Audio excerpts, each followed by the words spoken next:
Kia ora koutou. Ka mihi atu au ki te mana whenua tēnei wahi. Ko Giacomo Calefi toku ingoa. Haere mai.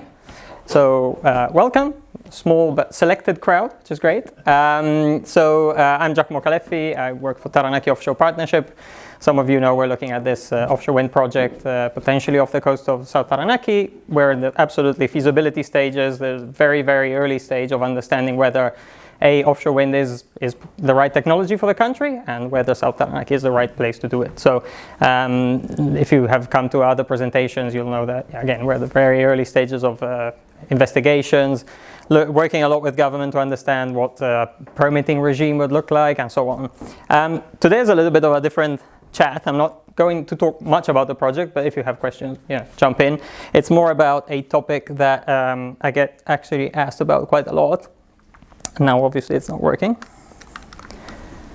Okay, I'll probably have to go like that. Yay. One of the questions I get all the time is, will this project, offshore wind, lower our prices? Will it give us cheaper electricity? So the simple answer is yes, but it's very complicated how to get to that yes. And I think it's a fascinating process actually. So the plan is to try in 30 slides, so bear with me, try to do a little bit of the thinking that is behind what is electricity, how is it delivered, and why do we pay what we pay on our bills. And then hopefully I'll be able to show at the end why bringing in something like offshore wind or larger generation, it can be onshore wind, it can be solar farms, why we hope, and that's the plan, it will make electricity prices cheaper.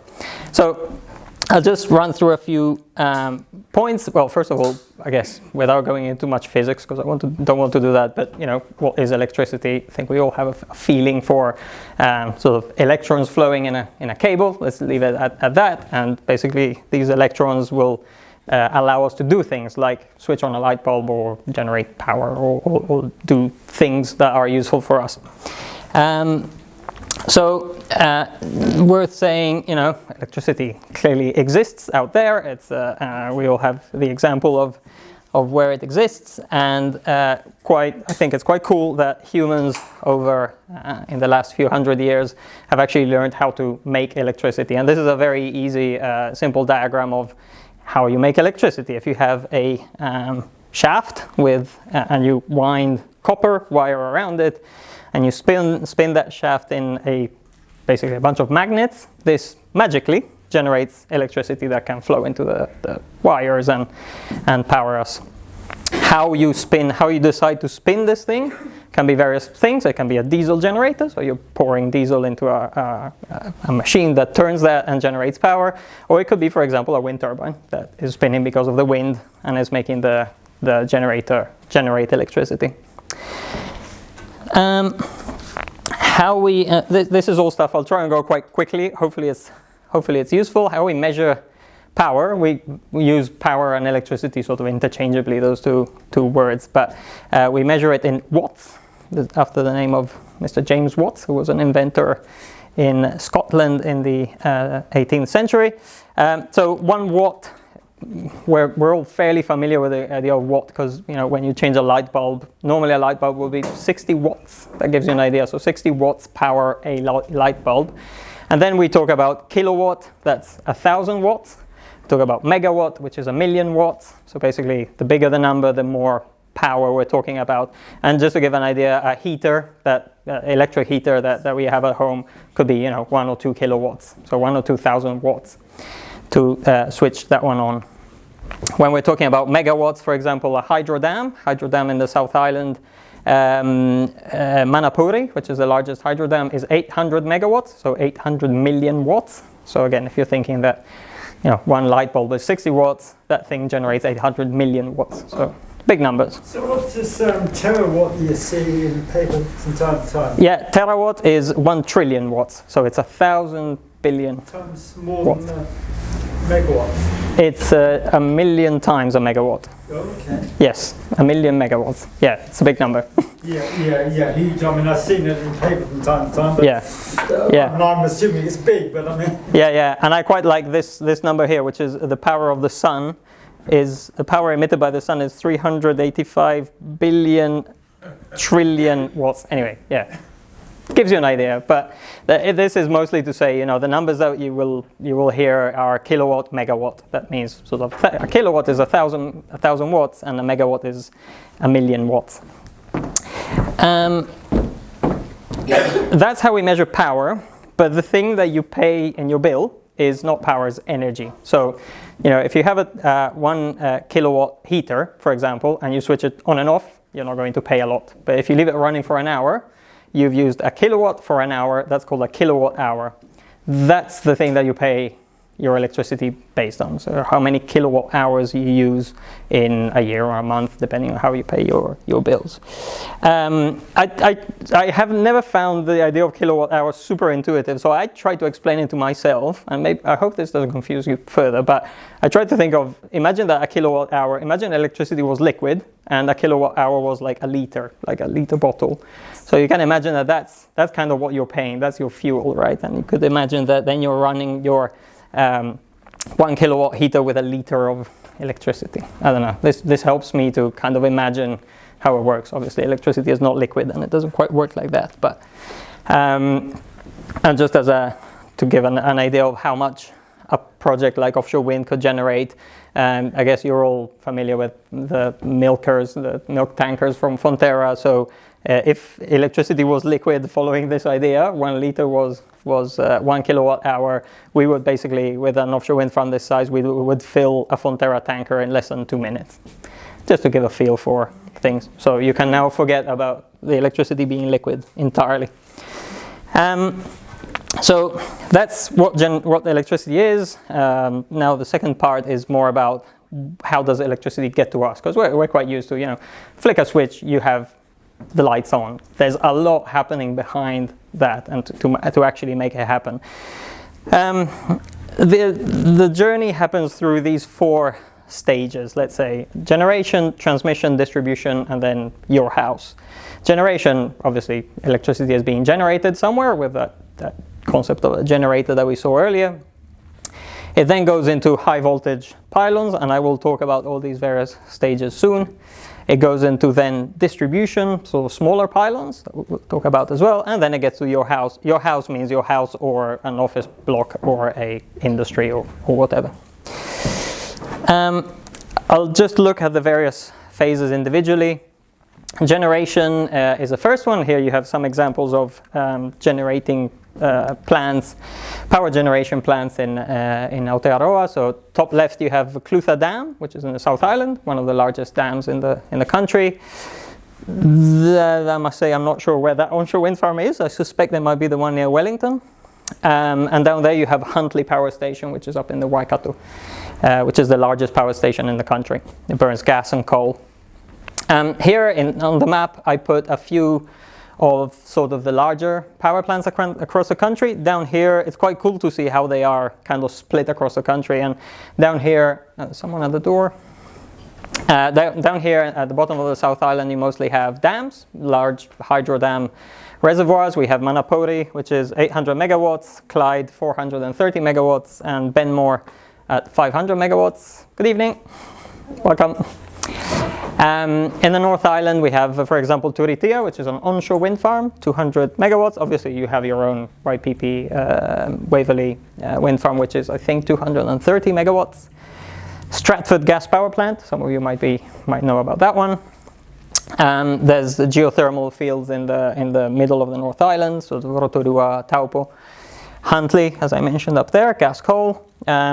At the moment, the largest solar farm in the country is at the top of the North Island, and near Kaitaia, 23 megawatts, so smaller amounts. And then we will talk about this one later. This one doesn't make it on the news often, but in Whirinaki, East Coast, there is a diesel power plant, 150 megawatts. And we'll see why we don't hear it much, because it doesn't get used very often. So this is an example of where the generation comes from for the country. Then, as I was mentioning, that power gets generated, it almost pretty much straight away goes into the high voltage power lines that I'm sure you've seen all over the country. These are all managed by Transpower. And this is a map of the main transmission lines around the country. And you'll see that they mostly link larger generation sources. So see this, this branch here, that one is actually connected to Manapuri Dam. So basically that dam generates its power and the power goes in there. Worth saying, the minute that power gets generated and fed into this, that we call the grid, it instantly goes across the whole grid. So almost instantly, but let's say for the sake of argument, let's say instantly. So if you're feeding power into there, it could be used up there instantly. So that's just the way electricity works. So we just chuck it into the grid and it goes everywhere instantly. So but doesn't Manapuri just go directly to Tiwa Port? yes. Yeah, and worth saying, I am simplifying a lot of stuff tonight, but absolutely, yes. Manapuri Dam is actually connected to a almost single user of all that power, which is the smelter at the bottom of the South Island. They use almost all the power that dam creates, but that's a specific case. Very good point. So after the power gets transmitted and the high voltage lines, it then goes, we don't see high voltage lines in the middle of Hawara. That's because we see these more sort of benign poles. What you see up here, this is South Taranaki. These are where the large high voltage lines are coming. I zoomed in on Hawara. You see on the map the green lines are how the power is being distributed across the town. I'll try to explain now, and just to prove that this is all real, I actually took that map and found on Street View, so we're basically on the other side of Countdown, right? And these are the poles that we're talking about. So that's how the power gets distributed around a town like Hawara. And why do we need that distinction between transmission and distribution? It's a bit like, with a motorway, the motorway example. We want motorways to quickly move across the country, but we don't want a motorway running right in front of our house to get out. So if you're going into your house, you probably are going to go from the large motorway onto a secondary road and then go to your own home. It's a bit the same with the transmission and distribution. You can think of transmission as the motorway that allows a lot of electricity to be delivered across the country, and then distribution is the secondary roads that allow you to go to the various homes. So this is, again, a simplified schematic of how it works. This is the transmission pylons. They carry electricity at 220,000 volts, which don't think too much about it. It just means don't touch them, and that's why they're really, really high up. You don't want to touch them at all. That power goes into a substation. That one is actually here, just outside, just north of Hawara. That's a road. Yes, thank you. I was across from our house. perfect. It's not perfect. It's not perfect. But that is what allows basically all this big power to go into the smaller pylons that can then distribute it around the town. That's at a lower voltage, but still don't touch that.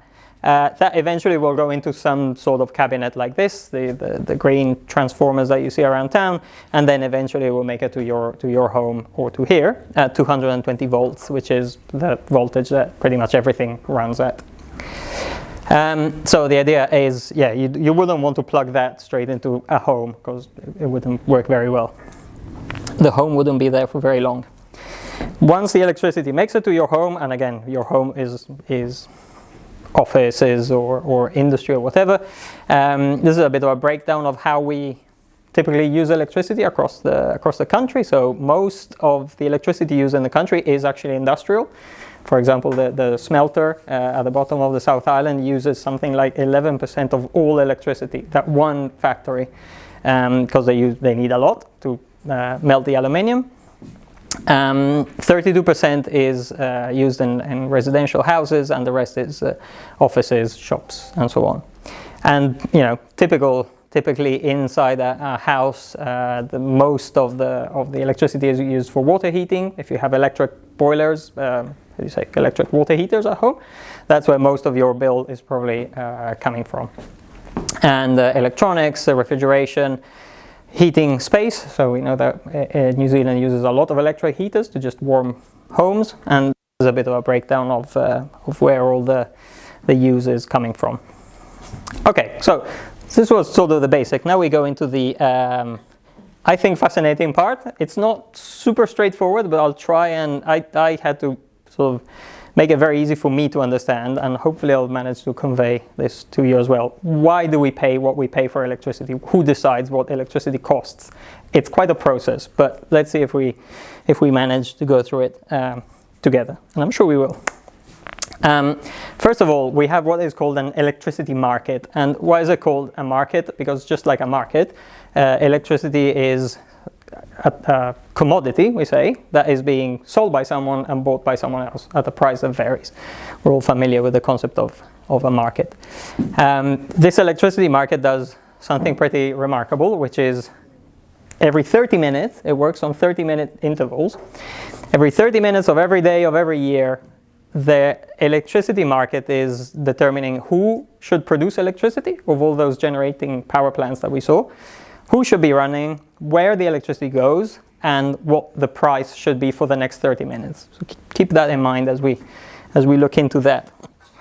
That can happen because the electricity market can do that because electricity demand, as in the amount of electricity we use in a country, is actually remarkably predictable.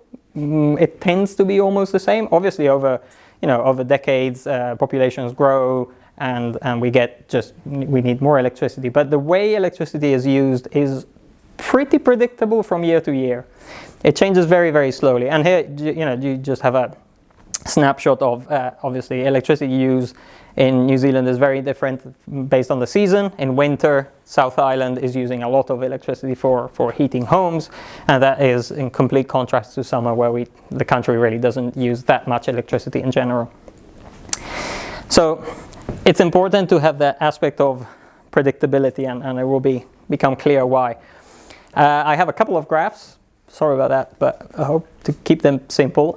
Here we're looking at a typical demand for electricity or use of electricity throughout a typical day. This is actually 2nd of September, so just a month ago. And these are real numbers. I got them out of the Electricity Authority. This is the whole country. The whole country, yes. So on the 2nd of September, the whole country, as you can imagine, during the night, in the middle of the night, we have this is around 3 a.m. That's when we're using the least electricity. The country, everybody is sleeping. The industries are not really running. That's when we use little electricity. As we all wake up around 7, 8 a.m., that's the peak of electricity for the whole country.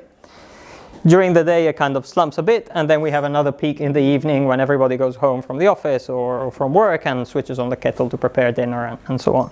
And then it ramps down again during the evening. So this is absolutely typical of a, let's say, country that is in a sort of, what do you call it, temperate climate zone, like we are. So where it's not super hot or super cold, where there's day and night have their kind of cycles. Very typical use of electricity. And you can see that we're kind of oscillating between 3,000 megawatts required in the middle of the night. In this case, it went up to 5,500, something like that. So on a really cold day, you will probably see this go up, and we'll see an image of that. But keep this in mind, that on average, 2nd of September 2025 will probably be very similar to this, unless there's something, remarkably different, like, again, super cold or super hot or something like that. So it's quite important that we keep in mind that this is relatively predictable. So that is typical daily distribution. It's quite cool to see how this works on a weekly basis. So this is the week from the 2nd of September to the 9th. So from a Monday to a Sunday. The numbers we were looking at were those ones there. And you can see that day after day, the shape is always the same. There's, we're asleep, we wake up, we work, we come back from work, and we go to sleep again. It's always the same shape. And you see that it changes a little bit. I'm assuming that this 5th of September was probably a cold day, because there's a peak of everybody was having their heaters on in the morning, likely to be. I find it quite fascinating that in the weekend, the shape is a little bit different. People are waking up a little bit later, maybe not feeling like they need to have breakfast all at the same time, something like that. And so the weekend slots are a little bit different, and more people partying in the evening, I guess. So again, the idea here is, if you look at these graphs for year after day, they're all fairly similar. You see that if I was in this day and I guessed that the day after the peak would be between 5,000 and 6,000 megawatt, I would have gotten it right. On average, you can sort of guess it. How much higher does it go when you get it, when particularly South Island, as you alluded to before, how much higher does it go in the coldest day of the week? Yeah, I think the absolute peak demand in New Zealand is something like 9,000 megawatts. Compared to what CO is there? This is 6,000 megawatts, So and it I goes think up by maybe 50% on some. Okay, that's why we have the crisis we did earlier on in the winter. Then. Correct, and we will get to that. Yes, don't quote me on the 9,000, but from memory. That would be mainly electric heating. It could be that. It could be a combination of things. Maybe it could be that factories that they are running particularly are running a lot. There's also not all factories are all running at the same time, and that will distribute peaks. But if it happens that everybody is doing some energy hungry activity all at the same time, there's a big peak. Yeah. Okay, so now there's a very important thing, probably the most important thing of the presentation that kind of clarifies everything else, and I find it surprising, so I put a surprised cat. The amount of electricity that gets generated in the country at every instant must be exactly the same as the energy that gets used in the country. So again, I'm simplifying, but this is quite solid. So the minute that you're switching on your kettle to boil the water, somewhere a dam is opening its valves a little bit to provide that extra electricity that you need.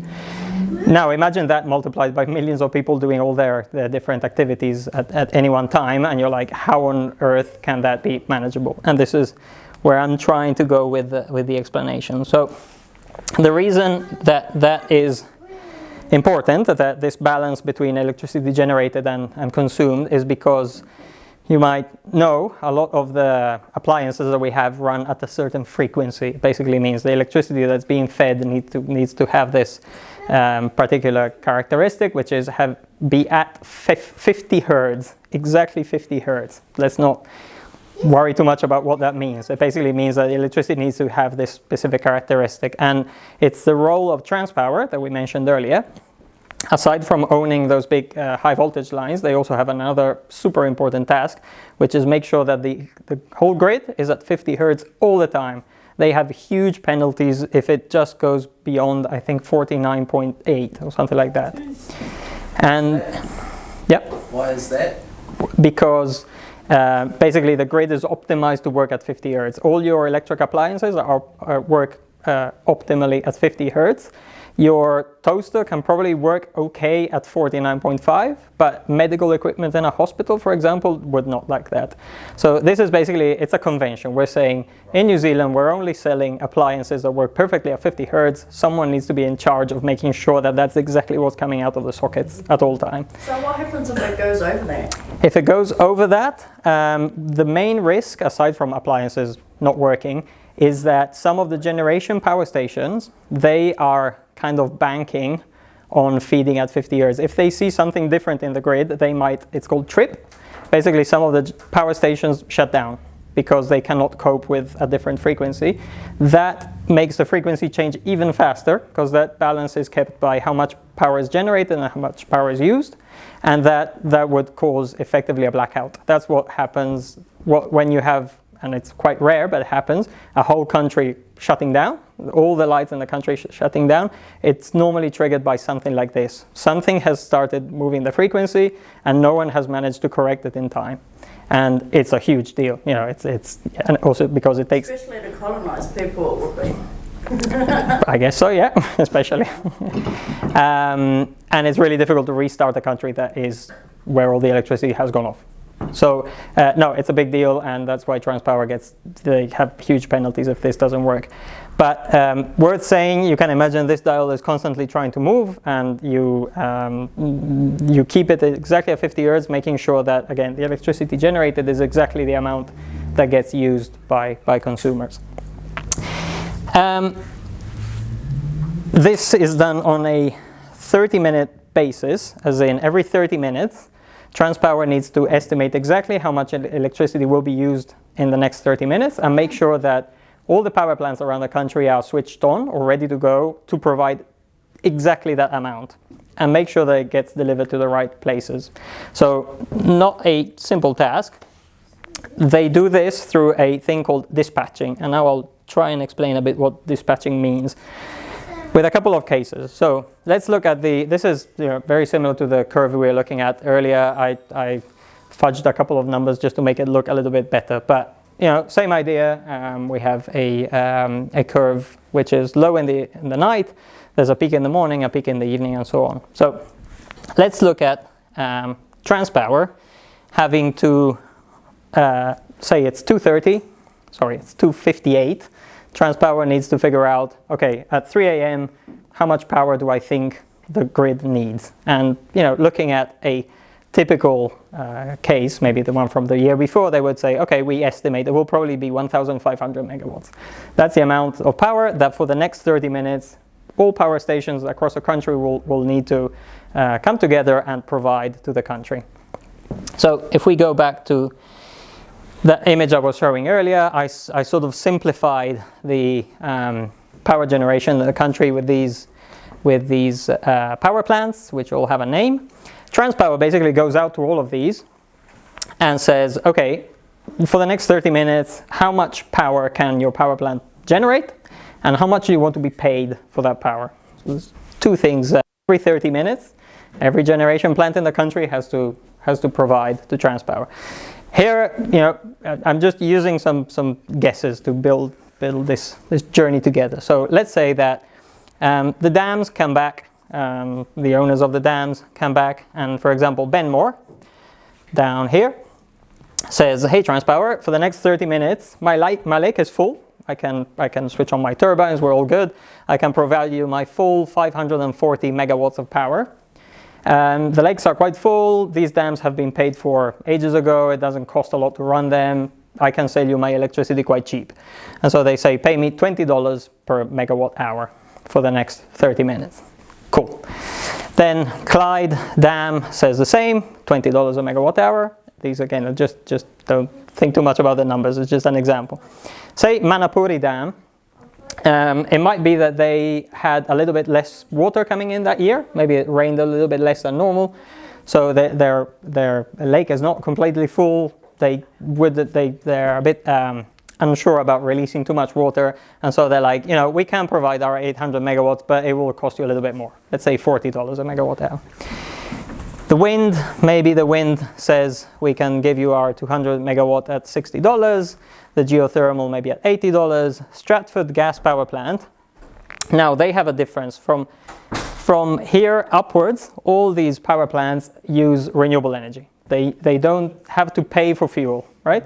The wind is free, the water is free, the power from underground is free. They don't have to pay for that fuel, and so it gets very different when you go look at these guys. Stratford gas power plant or Huntley gas and coal, they actually have to purchase that gas, that coal, to burn in their turbines. So these guys will be coming in with higher prices. Stratford gas could say, I can give you my full 500 megawatts, but it will cost you $160. Huntley will say, my gas and coal will cost you $200. Last, and I mentioned it earlier, Taranaki with its diesel power plant. Diesel is incredibly expensive, A, and B, that plant only gets used very rarely in a year. It might be one day a year, and in that day they are trying to make up all the money that they don't get during the rest of the year. So let's say they come in at $300. Okay, just numbers, but hopefully it will help understand where we're going. Okay, so Transpower has received all these sort of this table of how much each generator can promise for the next 30 minutes and how much it will cost. They do a thing which is put all that information in a graph. This graph, difficult to see, but there's megawatts down here and prices up here. It's called a price stack. And basically what Transpower does is they take each of these lines and plonks it into the graph with a bit of a sort of square. So, Benmore, the first one in the list, they can provide 500 megawatts. So that's the width. They are asking for $20. That's the height of the box. So then the next one in is Clyde, which is another 400 megawatts at $20. Next one in is Manapuri, which is quite a lot of capacity. You see it's quite wide, but it's asking for $40 because we said, for example, maybe the lake is not as full as they wanted it to be, and so on. And you see that each successive participant gets put on this graph. So the wind is a bit more expensive, geothermal more expensive, Stratford, Huntly, and last Whirinaki, which can provide that little bit extra, but very expensive. So once Transpower has built this, and they do this every 30 minutes, remember what the problem that they're trying to solve is. All the country needs for the next 30 minutes is 1,500 megawatts. So here you can see there's a lot more than that. We don't need all of these guys running. So effectively what Transpower does is say, okay, all we need is 1,500 megawatts. So we only need to switch on Benmore, Clyde, and a bit of Manapuri. And the price of the last power plant that gets activated determines the cost of electricity for the next 30 minutes. Yes? What does this benefit party? Yeah, we'll get there. At the end, I'll try and explain how bringing in new generation will bring down electricity prices. And that's true for the whole country, Patia included. Cool. So going back to what happened 6 or 8 weeks ago, 10 weeks ago, or whatever. Yeah. We were basically paying in probably those 2 green graphs for a couple of months, the whole nation. And correct. The likes of Benmore and what have you down below, yep. They were just creaming it and really weren't they? Correct, yes. Let me do dispatch case 2 and that will become obvious. So as we're saying, we're in the middle of the night and this process has just required these 3 dams to switch on. This is the price set for the next half hour, and this price is what gets paid to everyone who is, we say, dispatched. So every power plant that had to switch on. Anyone who is on this side of the graph is not running for the next 30 minutes. They're not needed, right? And so for the next 30 minutes, electricity price is $40. Cool, that's a happy face because that's a low number. Okay, let's do the other case now, where we are now at 8 a.m. and the amount required is 3,500 megawatts. Now, Transpower does the same thing. They go out and they ask every power plant, how much can you generate and how much do you want to get paid? And, same story. Let's say that everybody has the same answer. We can provide this much for the same prices. And now Transpower builds the same price stack, but now you're seeing where we're going. Now the problem we're trying to solve is different. Now we need 3,500 megawatts, which is not down here anymore, it's more up here, and that's what so the graph becomes a bit different. Now, in order to get those 3,500, Transpower has to switch on all of this stuff all the way to Huntly, that is burning its gas and coal. And if you remember, Huntly said, I'm happy to provide my power, but you have to pay me $200 per megawatt hour. And so this, for the next 30 minutes, will be the price. It will be a whopping $200. So exactly that's the situation we were in a few weeks ago. There was a lot of power required in the country, and not a lot was coming from these guys because the dams were quite low. There wasn't a lot of water in the dams in the South Island. That meant that all this expensive stuff had to jump in. Where 3,500 power go? That will probably be a mixture. Well, we saw earlier, will be a lot of industries, houses switching on their lights in the morning, and offices and stuff like that. Yep. So yeah, this is a case where just a few hours before we were happy with electricity prices quite low, but now there's a peak and now we have to switch on more expensive generation, and that causes the price to be higher. So you can imagine that this happens every 30 minutes of every day of every year. What you end up with is something like that. This is a graph of electricity prices across the country that I extracted the other day. can't remember when. But this is a typical, electricity prices are fluctuating all the time. In the middle of the night, they tend to be quite low, and now we kind of know why, because we only needed to switch on a few electricity power plants. But in the middle of the day or in the evening, they tend to go really high. Worth saying, there's another aspect that I didn't want to get into because it gets pretty complicated. There is not one price for the whole country. There are different prices all over the country. That changes a little bit based on how far you are from where the electricity is being generated. So because most of the power generated in the country is down here, where the dams are, Northland normally gets a bad deal out of this. They always have higher power prices than everywhere else. And to be honest, Taranaki as well. So you see here, Southland had $64 and Taranaki had 73. Northland had 82. So very complicated why this is like this. So I think we're fine with understanding that there is a price that is associated to what is being generated where. So going back to your previous graph when peak times. Yeah. All the generators that are going dams or whatever, they're still getting that top price, aren't they? During yes. conditions. Yes. Thanks for. So even though they can generate at $20, if they can generate, they're still getting 200. Correct. And there's a specific reason for that being the case, which is the way this is built is to incentivize companies to offer their power as cheap as they can. Seems counterintuitive, but you're right. Benmore here is running. They only need, say, $20 to be profitable. They are still getting 200 because it's the last one that gets activated that determines the price for everyone else. So that's why your power companies have done so well over the last sort of 3 to 6 months, then, isn't it? Absolutely, yes. So if it was different, if they got paid, if each got paid what they offered, it would take an incentive away, because then you can imagine that everybody wants to try and make sure that they are on this side of the graph, but they want to try and ask for more money. They are better off offering as low as they can and hoping that someone will trigger a higher price, if it makes sense. It's the way the market has been designed, and in the minds of who designed it, this is the way to ensure that each of these guys are offering as low as they can at all the time. Worth saying, this is incredibly open to collusion. Obviously, all the power companies could get together and say, how about we all offer $5,000 for the next 30 minutes and we all get that money. Obviously, that's why there are groups like the Electricity Authority, whose job is to control exactly that doesn't happen. There's the regulator needed to basically oversee that there is no, it's called cartel behavior. So yeah, we kind of, as consumers, are hoping that that's not happening. Okay, so we're almost there.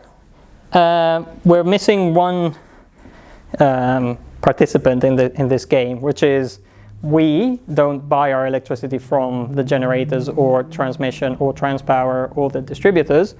By the way, the distribution company in Taranaki is PowerCo, which is probably a name you've heard. We buy it from retailers, and retailers are the likes of these guys. So this is well, there's many others, but mine is Pulse Energy, for example. What do they do? This is a graph of power prices, as we just saw how they are determined. This is a graph from from September last year all the way to December last year. So a few months. You see how incredibly volatile it is. So there are days where electricity costs $0 on this electricity market, and others where it costs almost $600 there. So you don't see that in your power bill. Your power bill doesn't change like this much all the time. That's because we have retailers that we buy electricity from, and their game is basically try and find, knowing that this is how much it changes, try and find one number to charge their customers that will, on average, make them make a profit. Does that make sense? There will be some times where they are buying electricity in this market cheap and selling it to us at a high price, and they make a profit. And there will be other times where they're having to buy still the electricity up there, but sell it to us down here, and they're making a loss. But on average, they want to try and make a profit. Yes? Is that why we always get an estimated bubble and not an actual? Good question, but probably not. Next slide is how the power bill works. I think there are other items that might change there, but that's a good question. So I wanted to look at how the power bill works. I actually used my power bill from August. So this is a breakdown of how power bills normally, what you're being charged on your power bill. Most of it is generation. So most of it is you're paying for that electricity that got generated somewhere and how expensive that was. Quite a bit, almost 30% is distribution. So PowerCo, for example, getting the electricity to you from the high voltage pylons, they're charging you for that. A little bit is retail, so the actual retailer, Pulse Energy in my case, they need to be paid a little bit, which is fair. 10% is transmission, so the high voltage lines, there's a charge for that as well. They all come back to us customers, unfortunately. There's 13% of GST, and then there's other stuff, including in this final 0.5%, that's where the electricity authority, so the authority that is overseeing the working of this market, that's where they're getting their money from. So this is my actual power bill from August, and you can actually find all of these items in here. I am being charged, in August I used 283 kilowatt hours, and I was being charged 20.35 cents per kilowatt hour. So far, all those numbers we are talking about were in megawatt hour, so you have to multiply this, and it becomes $203. So I was paying $203 per megawatt hour. That means that this is all the volatile price we are talking about. Pulse Energy has decided that if they charge me $203.5 per megawatt hour, that's where that is on this graph. All these times they are buying electricity in the market cheaper than that and selling it to me at 203, so they're making a profit. But they have to know that every now and then they will be paying it $600 and paying it and selling it to me at 200, and they're making a loss. So the game of the retailer is to try and find a number that we're happy with, because if someone charges us twice as much of this, we're probably not going to choose that retailer. And not so low that on average they tend to have to, they're making a loss from passing on the electricity to us at a cheaper price. Pretty brutal for a retailer. They don't survive very long. A lot of them last 2 or 3 years because this is a difficult game to play, especially when there's, and I will leave it there, some companies like, the big gentailers. There are really big companies that own both generation and retail, and they can sort of play with the system a little bit because they can accept that they will earn a little bit less when they generate and a bit more when they sell, and vice versa. But let's say on average retailers, they have it's pretty hard to be out there and make this work for them all the time. Worth saying that amount I was paying for getting the electricity generated was actually less than half what I ended up paying at the end. A lot of the charges are transmitting the electricity to the homes, and so I wonder if maybe the estimated charges could be also that. It might be that the distribution networks change their charges. I'm not entirely sure, but It's a pretty cheap bill for a power account. I mean, I'm not too sure if anyone at Taranaki actually I have. that's way. I have. They use more power than Taranaki. I have gas. I have a gas heating, so you're not seeing the gas part of that. Same with her, and hers like $1,000. Still, it's I think my total bill for that month was 500 or something like that, For I was gonna say that- including the gas in as well. How come They're quite good, Pulse. So yeah, and as I was saying, here you see also all the various charges we were looking at. So metering, every day, that's paid on a per day basis, not per kilowatt hour. And that's just because you have a meter outside your house that someone needs to maintain, and so we pay for that. We pay the electricity authority a little bit, and yeah, we pay a lot of it is just getting the electricity delivered to our houses, maintaining those pylons and all that kind of stuff. Okay, so we're almost there. The last slide is where I hope to be able to explain what the role of offshore wind, and here offshore wind, but it can be any other form of renewable generation, why it is that it makes electricity cheaper. Because any time that we develop a new form of electricity where we can sell it at a lower price than these guys, it will basically jump into this graph and move all this stuff to the right. Does it make sense? And we can see it like that. So say we had offshore wind come in, a large offshore wind farm, and say we all know offshore wind tends to cost more than onshore wind. It's more expensive to build stuff out at sea. So let's say that we have a higher price, but what we're doing is we're pushing all this stuff to the right. And in the case where we were before, where we need 3,500 megawatt, you see that earlier we had to climb all the way to the top of Huntley and it needed $200. Now, because offshore wind has moved everything to the side, we only need to activate Stratford, which could be a lower price, like 160. So, and that's why all this story to say, when I get asked, will offshore wind make things cheaper? The answer is yes, provided that, that this is not up there. Obviously, if offshore wind was up there, then it would actually sit on this side of the graph. Yes. What if we're not even for the power or for the money and we just don't want that on our land in general? That is a valid point. Yeah, it's a different story from here. What was the question? What was the answer to the question? Yeah, that's why we're here with doing all these community sessions to get your views as well on whether this is the type of project, as I was saying earlier, that should happen in South Taranaki, that should happen at all. That's like a bribe to me. That's like, oh, we're going to bribe you to have cheaper gas if you let us put this on your land. That's how I look at it. Okay, that's okay, your view. We'll do all right without any of that stuff. Anyway, Papa, You can go to Wendy Wellington, you can go to Waitara.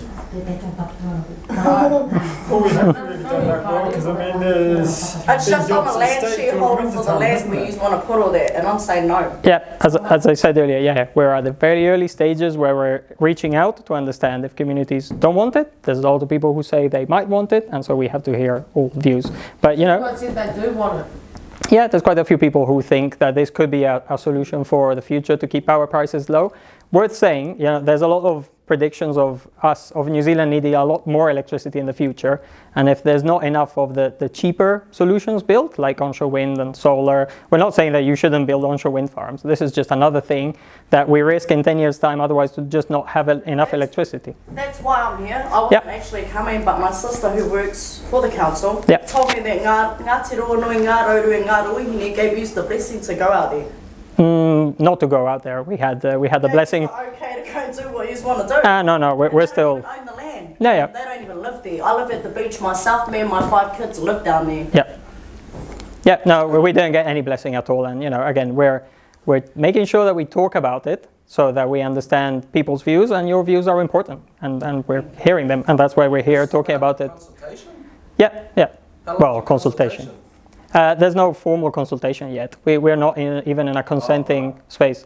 We're here years before we have to. We don't have to be here. We're trying to hear you out because we don't want to be like all the others that we know have been here and presented you with, hey, this is all the stuff we did. Can you please sign off? That's not what we're trying to do.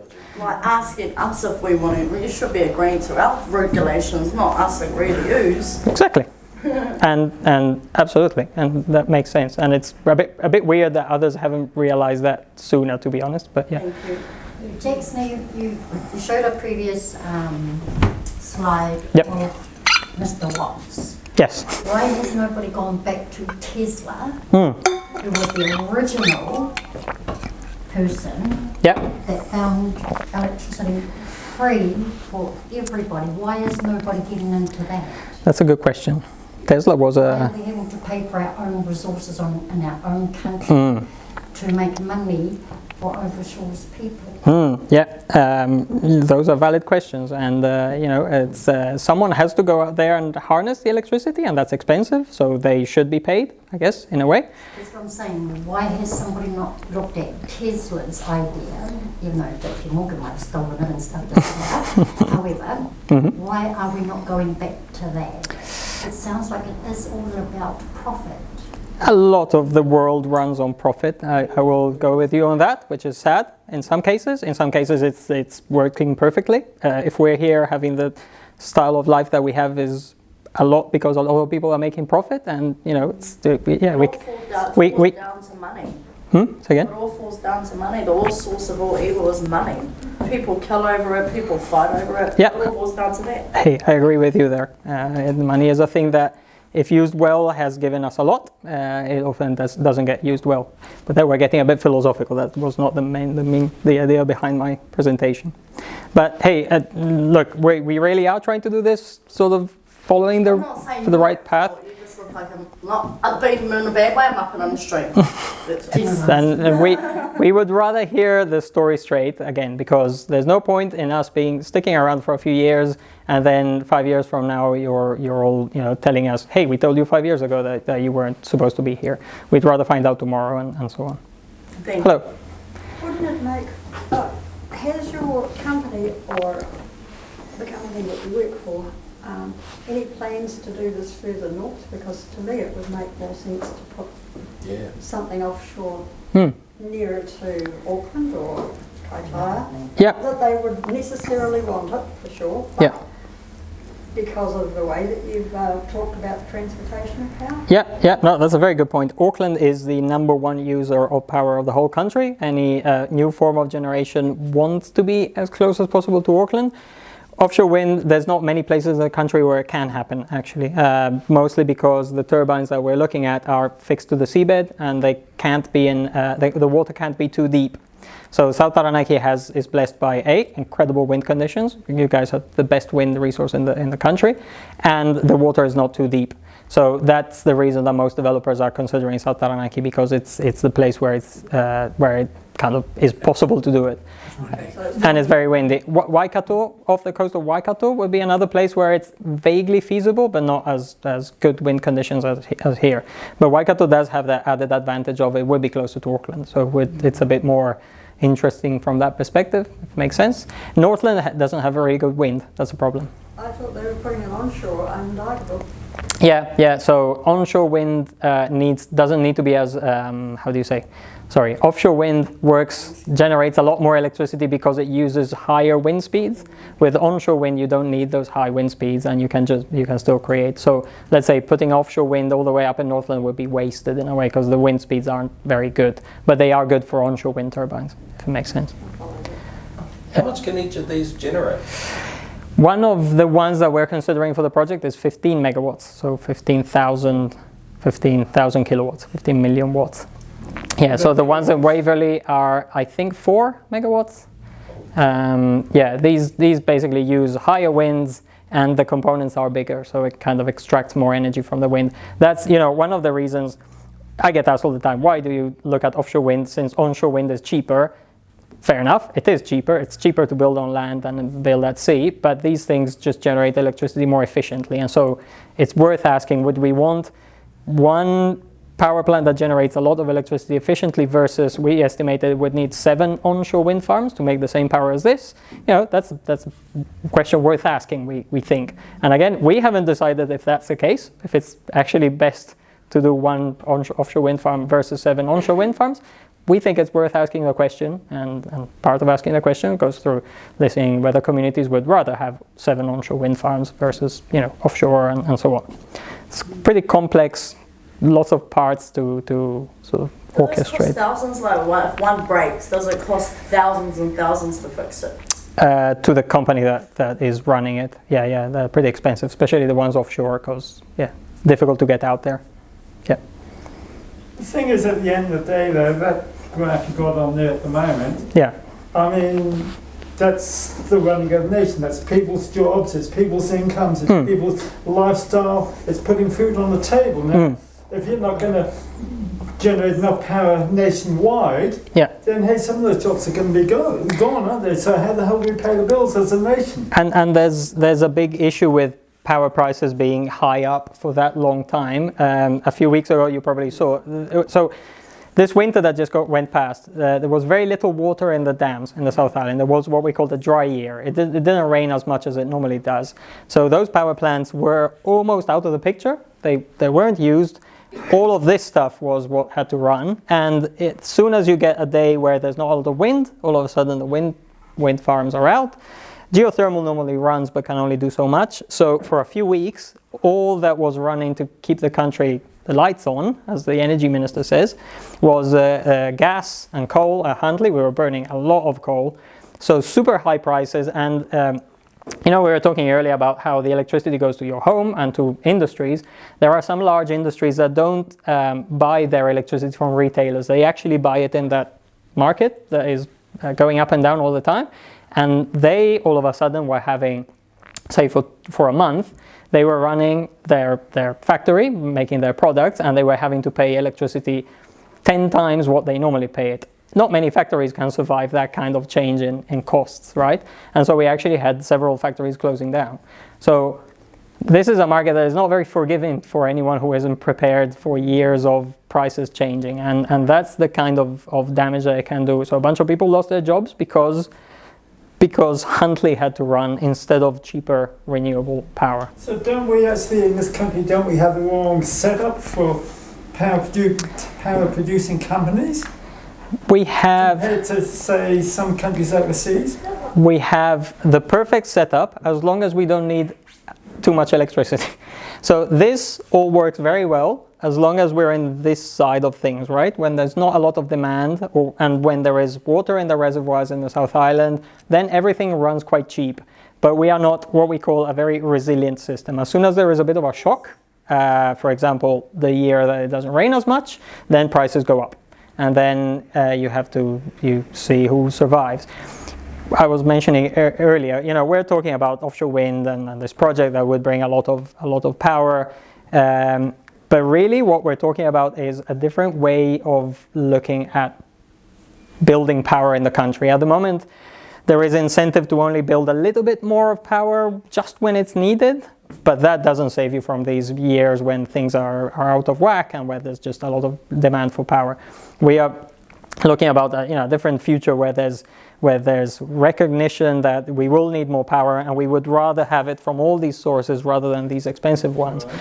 But at the moment the system isn't very set up to enable, certainly, that from a commercial perspective what we're proposing is completely out of how New Zealand normally does things. And yeah, I can tell you it's not an easy sale. But because at the moment there's at least 3 plants we know of. There's 2 in Waikato area and 1 in Auckland that's closed down. Those jobs are gone forever. Yeah. They're never going to come back. Correct.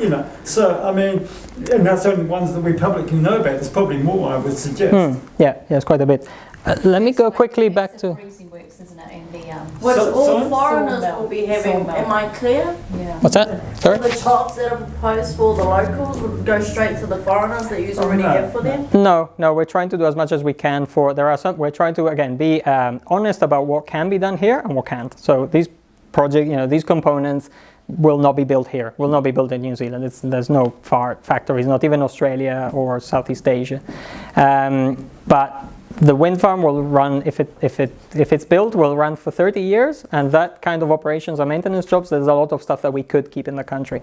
The next presentation in 30 days' time is about that. We're spending a lot of effort trying to understand what jobs could be kept here, what kind of energy skills are existing in the region, who could get the jobs when, and all that kind of stuff. It's not an easy task, but again, we're so early in the project that we can think about all this stuff. We can, again, reach out to you guys who can tell us, these skills, people who can go out and do that job of cleaning the blades. We have people who are trained for that here. And that way we know we're starting to sort of prepare for when in 10 years' time, if this happens, there will be an offshore wind farm and these jobs can actually be kept local. If we do 0 to prepare all that, then likely all the jobs will have to come from overseas. And there has been a lot from the oil industry who are interested and who have the skills already, don't they? Yeah, to do this. Absolutely. There's a lot of everyone interested in the organisation, but we don't want it there. No. We as the people of Pātea don't want I hear you. But people seem to be going over us and thinking that they have a right to say that you can have it there. Well, again, own the land. I would say, I can tell you... My ancestors' days, not now. This generation is speaking up and taking back what is rightfully ours. Yeah, I can tell you, just to clarify, the blessing, for example, that we got from Ngāti Ronui. Ngāti Ronui blessed instruments that we deployed to measure wind speed. And they had no right for that because that land is Pakakoi land, Right. not Ngāti Ronoi. Right. Yeah. This is good clarification. Like, Yeah. what did they bless? Measuring, going out there and measuring? Measuring wind speeds. Yeah. And then a few weeks ago, we put 3 microphones underwater to hear the whales. And basically, it's a 1-year mini study to understand how whales and dolphins use the South Taranaki area. And is it true, because I got told on the seabed mining protest day that if the seabed mining goes through, the port cannot come in. It was either one or the other. The offshore. Right. On that day, she told me it was one or the other can come in. If one comes in, the other one can't come in. But that doesn't mean that either will come in, though. But it's true that seabed mining and what we're proposing are incompatibles, which is yeah. Because I've seen the 4 Pretty tricky. jobs that are on the fast track list. Yeah. Offshore wind is not on the fast track, obviously. There's 4 of them on there. I've got the proof on my phone here if you want to have a look at it. Onshore wind farm, not offshore. Yeah. RNZ sent it out yesterday. Yesterday it came out global. Yeah, and somebody leaked 330 something jobs. Anyway, besides that, Yep. Jack, with Yep. all these pylons, power lines, substations, what is the EMF that gets pumped out all over New Zealand? I know that this is a topic close to your heart, and I suspect we'll have to do a study about that. People are my heart. Yeah. Every living being is my heart. Yeah, fair enough. So, yes, the EMF that it pumps out, how does it affect everybody's own frequency? Because everybody has their own frequency. How does the EMF from all of these power lines and that affect the people? What is it pumping out? Can I take on to the back of that partai? So if people had these questions, because these already exist overseas, where would those the environmental studies be to back up the overseas ones? Yes. That was probably until a lot of these. Because we're like 9-10 years behind. We've been studying this. But if someone wanted to go to Google, where would they go? Yeah. The UK is the country that has, in the West, that has built the most offshore wind farms. So I'm assuming someone will have asked that question, and I don't have the answer myself, but I could dig it out for you if you want. What gadgets can the community use so that the EMF, the amount of EMF can be reduced within their own properties? I'm very not prepared on EMF, but I can look for some. Wi-Fi, anything that's electrical is upsetting the natural vibration of a being. So that altogether, what's the gadgets that people may be able to use? I know I've come across Argonite, which is really good. As I told you, our homestead is right across from the substation. So we did have to find a way to get the EMF within our house. Yeah, I'll have to look up some sources because I'm really not prepared on EMF. It's not something I know much about. Yeah, health-wise, they can harm.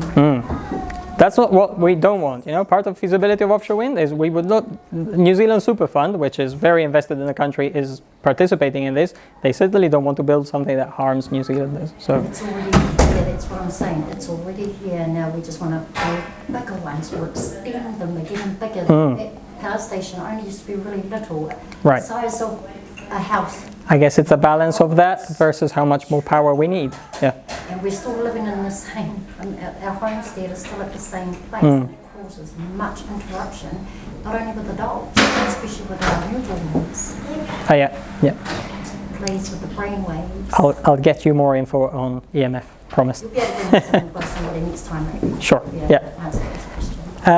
I wanted to quickly just talk about, we were saying resilience earlier, of how the system is not very resilient. And, I was talking earlier, and I didn't want to go into this, but I'll go quickly, on the fact that there's different prices across the country, and that, dams down here are effectively powering up Auckland, for example, in the middle of the day, which is the most power-hungry part of New Zealand.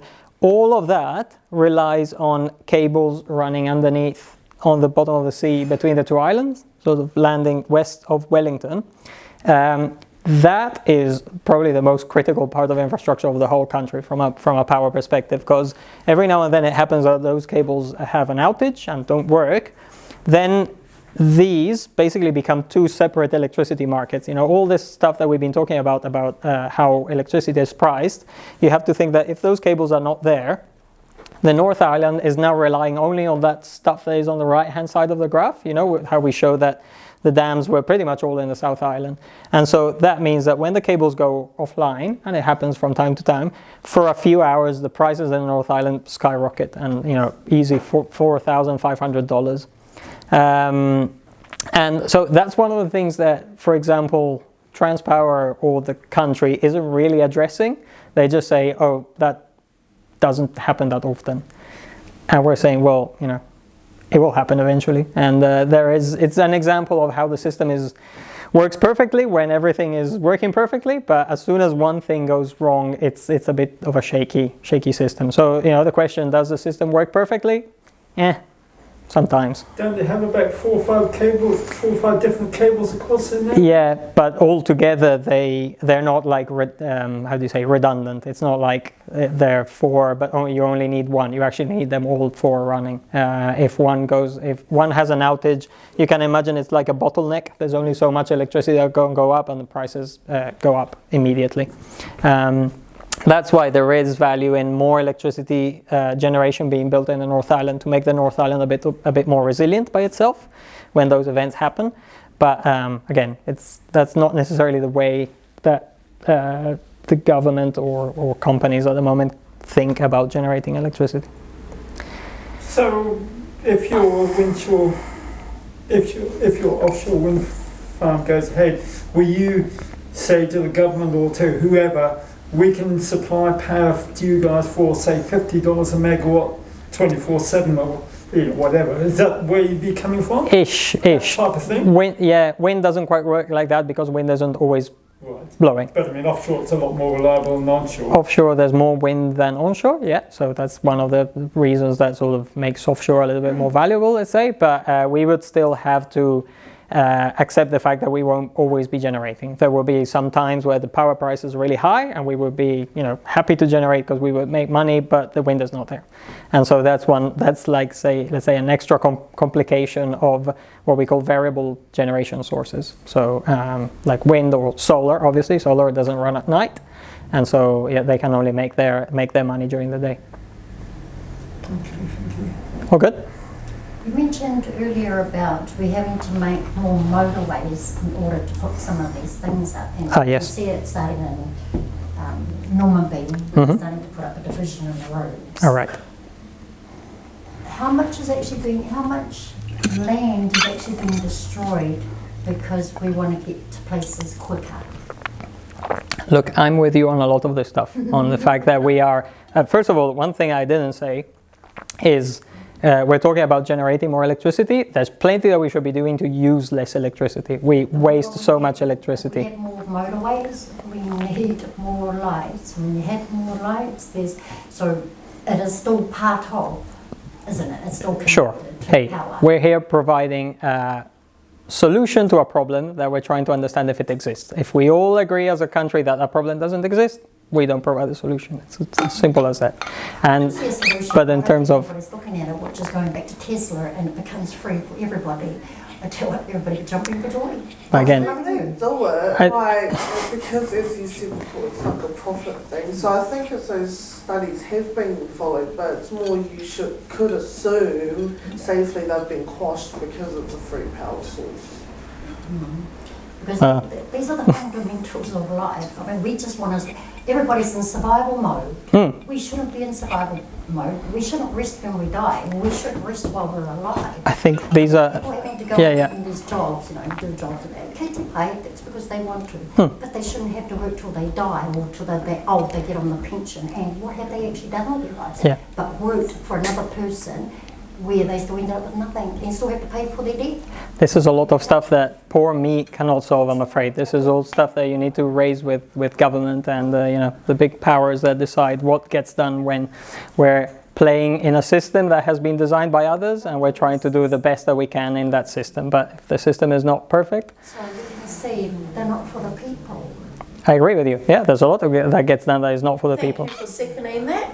I mean, I'm the people as well, you know. I'm paying way more than I want for my electricity bill, and so yeah, and I'm here because I have my perspective as a Wellington person, but I want to hear your perspectives, which are probably very different from how I see it. I totally understand why you're doing what you're doing, and that it has to work for the people, not for the power money or the money. It's got to work. Not for the Rockefellers that are sitting way up here. Yeah, well, government do this, government. I have very little contact with those Rockefellers, and I'm quite happy about it because I don't. They're not my lot. We have to realise we are going to need more power in the future. Right. You know, the population has doubled. Use might. We as Māori, we just live off the land.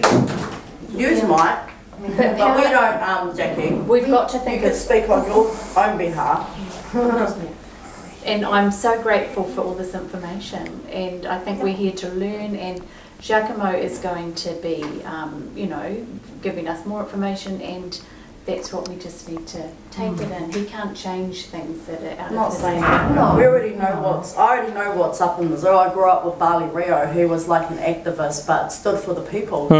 I grew up with him. I got it all in my head. I know the ins and outs of every organisation that tries to think that they can go on other people's land and do what they want to do for money. Not around here. Yeah. Well, what I ask, I guess, is the and I understand the frustration of not having seen this, but I do ask that you accept that maybe some corporates, because I'm representing a corporate, might be here with trying to do the right thing. And, you know, we're trying. We're, again, working in a system that is set up in a very specific way where we're trying to do things better than oil and gas. Certainly better than seabed mining. Sure. Yeah. But, yeah, I guess that's why we're here. We're trying to see if we can design a system that works a little bit better for the people as well. Cool. I mean, because they're the ones paying for it. Say again? People are the ones paying for it. Oh, yeah. So we want to give them the best, and just listening to what I've been listening to, that's not giving them the best. Like this one he had mentioned earlier, during winter, our power is skyrocketed. Yep. And the ones that are hit the most are our elderly. Totally. Are the ones who are unwell, you know, those who need the power in order to survive. And all of us, because if in general those prices keep going up, you know, we saw how retailers pick their price based on how much they can sort of an amount that they can kind of bank on. If all these prices over the years start going up, this bar has to go up and that number has to go up. And so that's a future where we, not the industrial users, where we people who pay our bills are having to pay a lot more. And so this is what we're trying to kind of work towards. And that's why when I get asked, will a project like offshore wind bring cheaper electricity to the people? You've seen the whole story of why I say yes, provided that we manage to build it sort of cheap enough, that we're not generating a project that was so expensive to build that we have to actually charge high prices. That would be a project that doesn't make sense for us to build. Also because we would not get dispatched. And that's the worst that can happen for an offshore or for a wind farm, is we want to generate, but Transpower is telling us, no, you're too expensive, stop your turbines. Like when the wind is blowing, you actually want to, you know, try to use it. It's interesting, it's 15 cents cheaper than here. Really? Is your power price 35 cents a kilowatt hour? Whoa. Yeah. Again, the more you move north, the more expensive it can be. And I think the daily service is like 90 cents now. All right. The daily. Yeah, it is. It's just gone up. Well, look up Pulse Energy. If they're here, look them up. It's a pity they didn't get rid of the dams. The dams? Yeah, it's a pity they didn't get rid of the dams, let the rivers flow again, and everybody be able to build one right behind their own house. Yeah, but not everybody can build a dam behind their own house. Own a home generator that does not require for it to be paid to.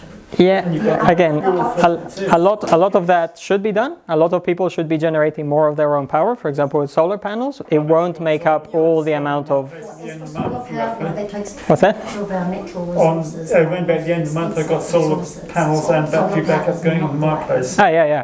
That should give me no power bill 12 months a year on average. And I mean, a lot of people should be doing that, sort of catering more for their needs. You have to then realize that solar power will not be there at night. So unless you have a battery pack, it won't serve you.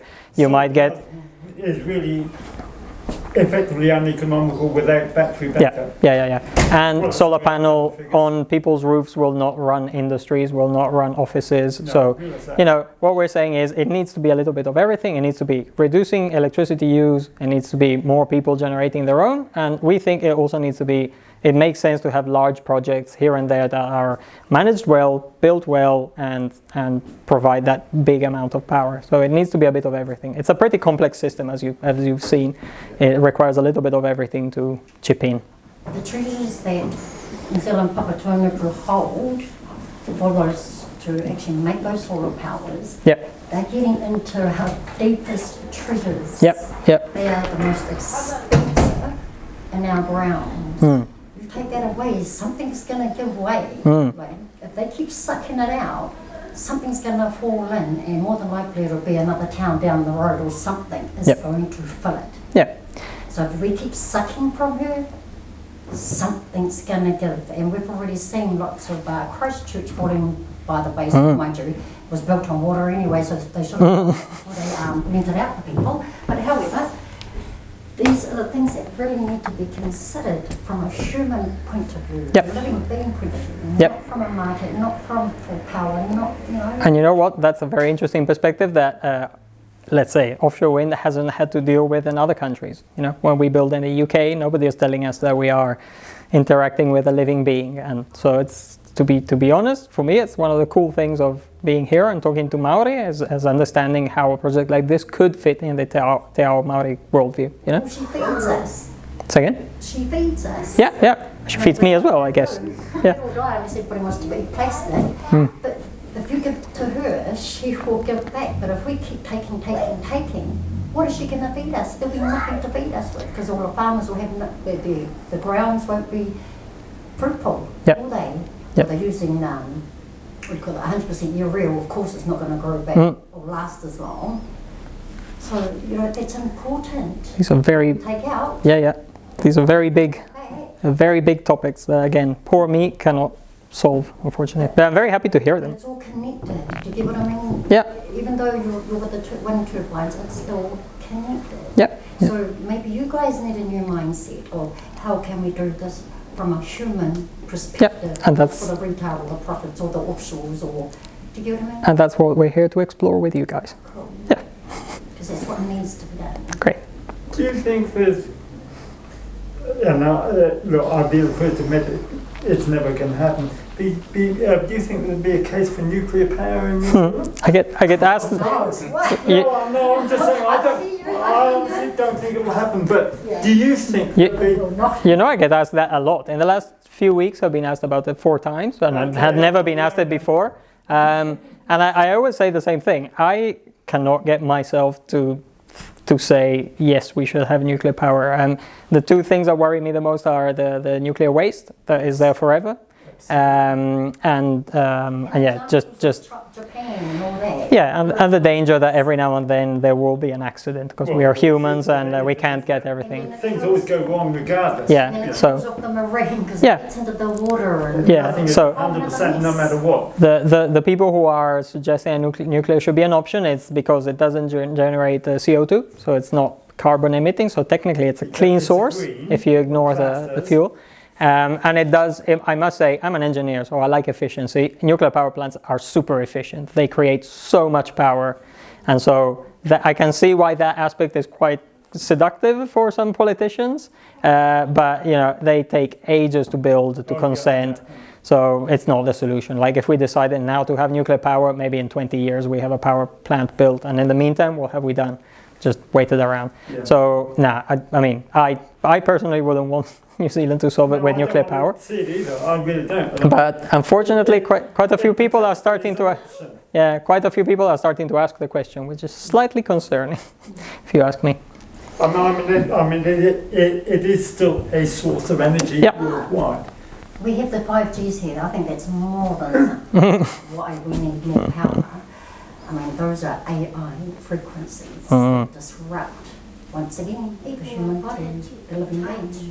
Why they want those in here when they were bioweapons overseas, I wouldn't have a clue.